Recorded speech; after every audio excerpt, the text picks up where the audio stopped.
لا، بقي سؤال واحد. هات.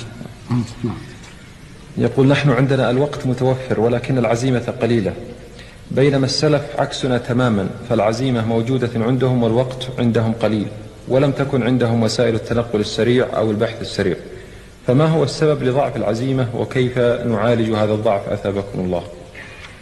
الوقت هو الوقت، ولكن اختلاف الإيمان، اختلاف القلوب، وكثرة المشاغل اليوم وأسباب الخطر.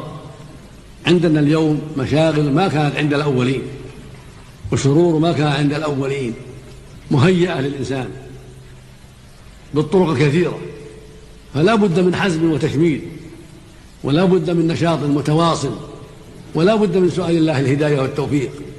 فالعبد مسكين ضعيف إلا بتوفيق الله، والرسول عليه السلام يقول: احرص على ما ينفعك واستعن بالله.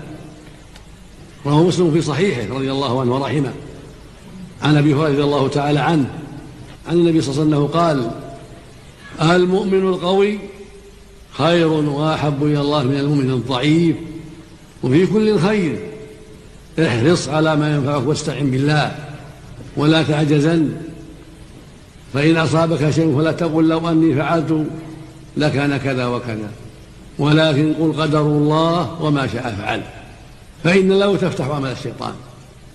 فعليك بالجد والنشاط ومحاسبة النفس واستغلال الوقت، فالوقت هو ليل ونهار كما كان الأول ليل ونهار، ولكن الشان في وجود البركة والتوفيق والبعد عن المشاغل التي تشغل القلب وتشغل البدن وتشغل الجوارح.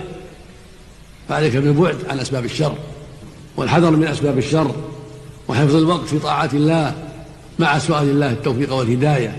لا تغفل، فالعبد مسكين إن خلي بينه وبين شيطانه ونفسه الأمارة بالسوء هلك.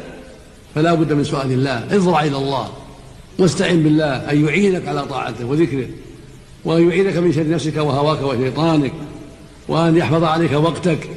فاستعن بالله واصدق وأبشر بالخير، متى صدقت مع الله واتقيته أعانك جل وعلا، كما قال سبحانه: وإن تصبروا وتتقوا لا يضركم كيدهم شيئا.